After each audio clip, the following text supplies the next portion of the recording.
Chapter 4. A Failure to Honor God.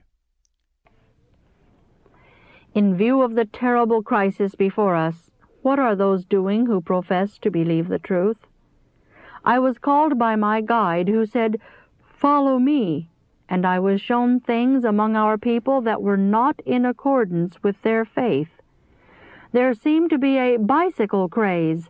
Money was spent to gratify an enthusiasm in this direction that might better, far better, have been invested in building houses of worship where they are greatly needed. There was presented before me some very strange things in Battle Creek. A bewitching influence seemed to be passing as a wave over our people there, and I saw that this would be followed by other temptations. Satan works with intensity of purpose to induce our people to invest their time and money in gratifying supposed wants. This is a species of idolatry. The example will be followed, and while hundreds are starving for bread, while famine and pestilence are seen and felt, because God cannot, according to His own name's glory, protect those who are working contrary to His will, shall those who profess to love and serve God act as did the people in the days of Noah, following the imagination of their hearts, while you have been gratifying your inclination in the appropriation of money, God's money, for which you must give an account? Missionary work has been hindered and bound about for want of means and workers to plant the banner of truth in places where the people have never heard the message of warning. Will God say to those who are selfishly pleasing their own imagination and gratifying their own desires, "Well done, good and faithful servant? Thou hast been faithful over a few things, I will make thee ruler over many things. Enter thou into the joy of thy Lord." See Matthew 25:23. My brethren and sisters in Battle Creek, what kind of witness are you bearing to an unbelieving world? I have been shown that the Lord does not look upon your course with favor, for your practice contradicts your profession. You are not doers of the words of Christ. I was told by my guide, "Look ye, and behold the idolatry of my people, to whom I have been speaking, rising up early and presenting to them their dangers. I looked that they should bring forth fruit." There were some who were striving for the mastery, each trying to excel the other in swift running of their bicycles. There was a spirit of strife and contention among them as to which should be the greatest. The spirit was similar to that manifested in the baseball games on the college ground.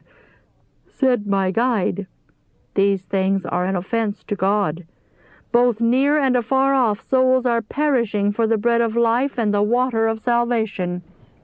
When Satan is defeated in one line, he will be all ready with other schemes and plans which will appear attractive and needful, and which will absorb money and thought and encourage selfishness, so that he can overcome those who are so easily led into a false and selfish indulgence.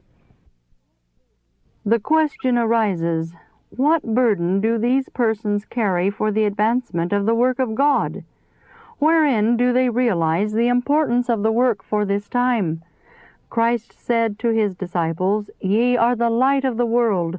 Let your light so shine before men that they may see your good works, and glorify your Father which is in heaven." See Matthew 5:14-16.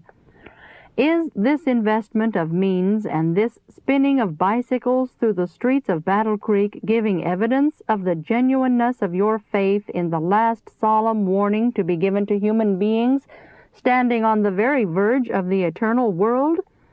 My brethren and sisters in America, I make my appeal to you. Be not deceived. God is not mocked. For whatsoever a man soweth, that shall he also reap. Galatians 6:7. The lives of many are too delicate and dainty. They know nothing of bearing hardship as good soldiers of Christ. They are hindrances to the work of soul saving. They have many wants. Everything must be convenient and easy to suit their taste. They will not do anything themselves, and those who would do something they hinder by their suppositions and imaginary wants and their love of idols. They think themselves Christians, but they do not know what practical Christian life signifies. What does it mean to be a Christian? It means to be Christ-like. When the Lord sees His people restricting their imaginary wants and practicing self-denial, not in a mournful, regretful spirit as Lot's wife left Sodom, but joyfully, for Christ's sake, and because it is the right thing to do, the work will go forward with power. Let nothing, however dear, however loved, absorb your mind and affections, diverting you from the study of God's Word or from earnest prayer. Watch unto prayer. Live your own requests. Cooperate with God by working in harmony with Him. Expel from the soul temple everything that assumes the form of an idol. Now is God's time, and His time is your time. Fight the good fight of faith, refusing to think or to talk unbelief. The world is to hear the last warning message.